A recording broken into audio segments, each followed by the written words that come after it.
de abril pasado se publicó la tan anhelada y esperada Ley de Copropiedad Inmobiliaria. ¿Qué hace esta ley? Esta ley básicamente deroga la 19.537. Por lo tanto, tenemos que aprender todo de nuevo, básicamente. ¿Cuáles son los aspectos más importantes? ¿Cuáles son los cambios más relevantes? Examinaremos brevemente lo que ha ocurrido, por qué ha ocurrido, y con esto damos inicio a una serie en la cual vamos a estudiar poco a poco esta ley, que trae muchos cambios, muchas novedades y que afecta no solo a las personas que están viviendo actualmente en copropiedad, sino que, como veremos, a quienes aspiran a vivir en copropiedad o a quienes quieren incluso salirse de tal copropiedad. Comencemos entonces. ¿Por qué se cambió esta ley? ¿Cuáles fueron las razones? El mensaje presidencial del año 2016, fíjense, ya esta ley tardó bastante en ser discutida, tanto en la Cámara de Diputados como en el Senado, decía tres cosas, básicamente. Mire, tenemos que cambiar esta ley porque los acuerdos están siendo muy difíciles de lograr. Las condiciones de mantención y bienes comunes también está siendo muy complicado. Los roles de los órganos de administración, comité, asamblea, administración, están un poco difusos.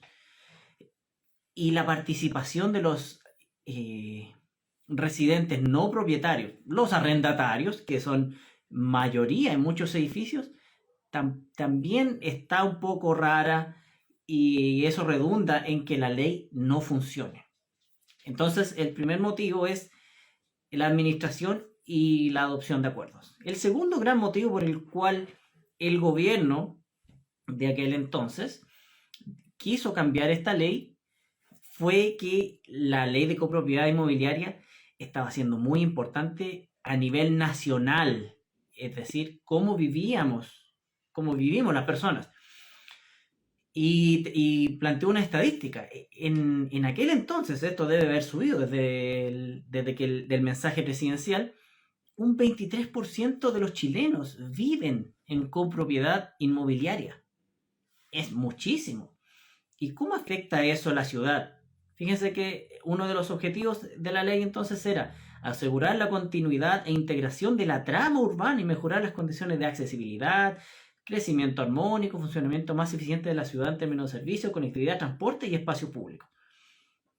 ¿Qué tiene que ver esto con la copropiedad inmobiliaria? Porque si en un espacio pequeño, donde vivían 4 o 5 familias en el mismo número de casas, y ahora se levanta un edificio donde va a haber 100, 200, 300 unidades, claro que esto impacta la forma en que esas personas van a vivir, van a tener acceso a diferentes servicios.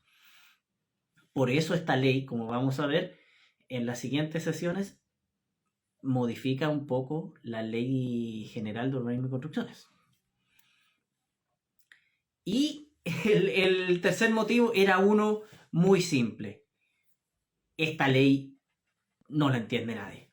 La ley 19.537, que además tenía un reglamento, era muy difícil de entender. Era un diagnóstico generalizado.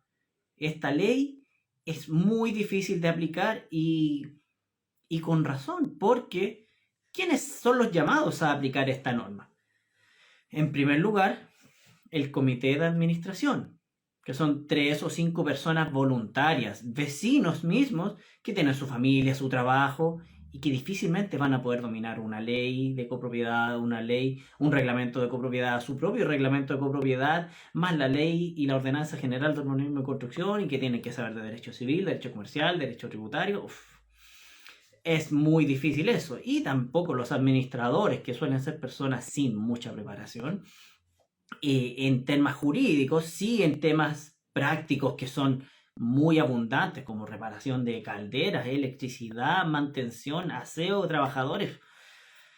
Entonces era una ley muy, muy elevada que estaba fuera del alcance de los operadores y para qué hablar de los propietarios. Entonces, con estos tres objetivos en mente es que se dictó una nueva ley. Quiero comentarles algunos números de esta ley de copropiedad.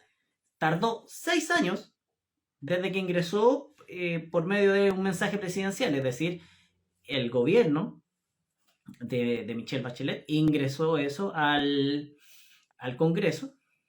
La ley resultó finalmente con 102 artículos, lo que ya es una ley bastante larga, y yo me pregunto, o más bien sospecho que no va a lograr el objetivo de simplicidad. Siempre las cosas entran con el objetivo de simplificar, pero nuestro legislador no logra simplificar las cosas. ¿En qué se ve esto? En que la ley tiene 14 títulos, es decir, 14 grandes temas que regulan diferentes cosas. Otro número importante, el número 200. Este número 200 es muy importante porque va a significar un cambio gravitante en los edificios o en las comunidades de casas incluso. 200 es el número de unidades tope que puede ser administrado. Es decir, si una copropiedad tiene más de 200 unidades, debe, es obligación, crear subadministraciones. Entonces, una nueva complicación. Si apenas estábamos con una administración, si tenemos más de 200 unidades, esa comunidad va a tener que crear una subadministración. Por lo tanto, se crea un nuevo órgano de administración llamado subadministración, que ya analizaremos. Miembros del comité, impares, mínimo 3 y siempre impares. Seguramente van a ser 3 porque tenemos una crisis importante de liderazgo en que nadie quiere tomar estos cargos, entonces seguramente esto se va a quedar en 3, pero puede haber más personas siempre que sean impares y siempre que, además, de aquí se van mezclando los temas, en el comité esté siempre representado cada una de las subadministraciones. ¿Ven cómo se van mezclando los temas? Y el último número que les quiero comentar ahora es que el comité puede durar máximo 3 años. Con reelección, sí, pero máximo 3 años. Les quiero leer los títulos, es decir, los grandes temas que trata esta ley. Primero, del régimen de copropiedad inmobiliaria, es decir, quién se puede acoger. Los derechos y obligaciones de los copropietarios.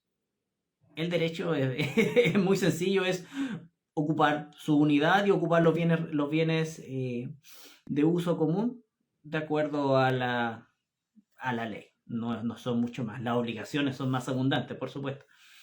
Del reglamento de copropiedad, lo que debe contener, cómo se puede impugnar, cómo se administra las propiedades, el título 4. Los bienes de la copropiedad, distinguiendo entre las unidades exclusivas, nuestro departamento o nuestro estacionamiento, y los bienes comunes. Otro título es de las obligaciones económicas. Se amplía el concepto y se crea de obligaciones económicas que incluye los gastos propios, los gastos comunes y el fondo de reserva. Se habla también de la seguridad del condominio. Hay fórmulas de resolución de conflictos que son sumamente interesantes porque se da la posibilidad que uno no deba ir a policía local y esto me parece fantástico. Personalmente no me gusta litigar en policía local y la ley crea la posibilidad que las personas que tengan conflictos de esta ley de copropiedad, y ya vimos que hay millones de personas aquí, seguro, siempre hay conflictos, pero la gente no los quiere judicializar porque debe ir a policía local, se crea un arbitraje. Es decir, se puede ir ante una persona designada como árbitro y que esa persona juzgue el caso. Me parece una oportunidad fantástica y creo que es de las mejores innovaciones de la ley. Se habla también de cómo se constituye una copropiedad. Claro, esto es algo de lo que no nos preocupamos porque cuando compramos nuestro departamento, asumimos que está dentro de copropiedad. Y regularmente es así, pero ¿tenemos constancia? ¿Hemos visto algún documento? Me parece sumamente importante hablar de este tema porque hay documentos que todo copropietario debiera conocer, pero usualmente no nos preocupamos de ellos. Otro título son las exigencias urbanas y de construcción que se pone a las comunidades, y ahí vamos a ver qué significa esto, si las ya constituidas tienen que ponerse al día con esta nueva ley. ¿Es posible modificar, ampliar, subdividir, fusionar y demoler la copropiedad? ¿Sí? Es posible. Se trata sobre los condominios de viviendas de interés público. Interés público cambia la palabra social. Se crea un registro nacional de administradores de condominios para darle un poquito más de seriedad a la figura del administrador, que muchas veces lo hace en forma artesanal. Se va a crear un registro, y un registro que todavía no están las normas de eso. Falta que se cree el reglamento de esta ley y el reglamento especial de eso, sobre las menciones que debe haber. No sé si las sanciones o las quejas pueden estar ahí públicas, pero sí les pide a los administradores que se capaciten, que tengan algún curso, tratando de hacer un poco más serio esto. Hay un título de infracciones, ese va a estar muy interesante porque lamentablemente muchas veces las cosas no funcionan a menos que exista la posibilidad de sancionar a quienes la incumplen, en especial a quienes no colaboran con la toma de acuerdos. Ya lo vamos a examinar. Y finalmente hay disposiciones generales y disposiciones transitorias. ¿Cómo transitamos de la ley antigua a la ley nueva? Finalizo este live dejándoles con gusto a poco y esperando sus preguntas y qué es lo que quisieran conocer, con los principales cambios y las cosas más interesantes que hemos observado en este mes que llevamos desde que se dictó esta nueva ley. Es posible impugnar el reglamento. Yo, como propietario, veo que el reglamento no está en línea con la ley. Yo puedo impugnarlo. Puedo ir al tribunal de policía local o ante un árbitro y decirle, ¿sabe qué? Esto no corresponde. Y les cuento enseguida qué impugnación puede ocurrir de inmediato. Hoy no es posible prohibir la tenencia de mascotas. Por ende, los reglamentos que actualmente prohíban la tenencia de mascotas deben ser modificados.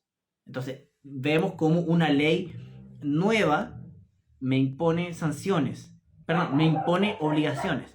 Y si el comité o la asamblea no lo puede hacer, cualquier propietario, especialmente aquel que quiera llevar una mascota y que por años ha estado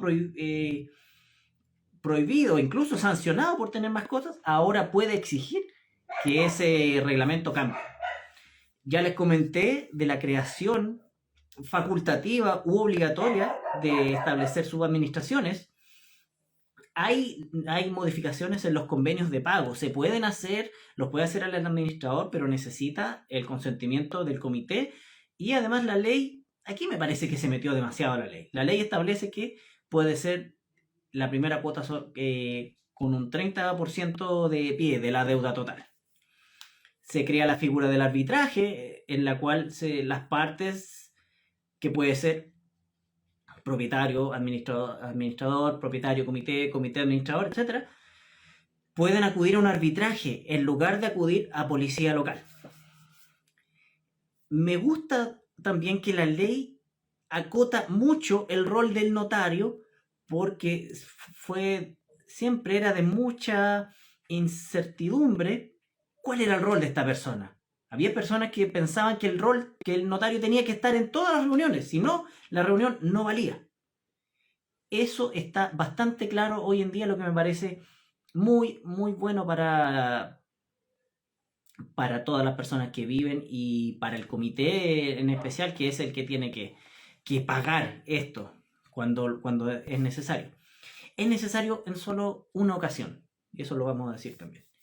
Como ya indiqué, el registro de administradores que se va a crear, la ley dice que va a haber uno, pero esto se debe implementar por parte del gobierno, en específico el Ministerio de Vivienda. Y finalmente, las consultas escritas. La ley permite que, y esto en base a la experiencia que se ha visto, ya que es tan difícil tomar decisiones importantes que requieren un quórum muy alto, y eso no ha cambiado tanto hoy en día. 66% de asistencia y 66% de los derechos de la copropiedad para tomar decisiones importantes que deben tomarse. La ley permite zanjar esos asuntos mediante consultas escritas. Es decir, si en una comunidad los vecinos derechamente no van a ir y no asisten 1, 2, 3 veces, existe la posibilidad de tomar acuerdos en forma escrita. Es decir, se crea un procedimiento, se le envía a los vecinos esta respuesta y ellos pueden contestar por escrito su preferencia y de esa manera se pueden tomar decisiones. Me parece fantástico. Con esto concluimos este live. Les recordamos que vamos a comenzar esta serie porque hay mucho paño que cortar. Por favor, envíenos sus preguntas. Nuestro fin es capacitar a los propietarios, a los arrendatarios, al comité. Nos interesa mucho capacitar al comité, también a los administradores, porque la ley es muy difícil de comprender, porque esta ley pretende modificar algunas cosas puntuales, pero siempre se van modificando otras. Y si bien hablamos de títulos puntuales que la ley quiso tratar, esto también tiene otras ramificaciones que los abogados inventamos o vamos enlazando puntos que muchas veces el legislador no tuvo en cuenta. Me despido, soy Claudio Albornoz, Roble Chileno, crezcamos juntos. Chao.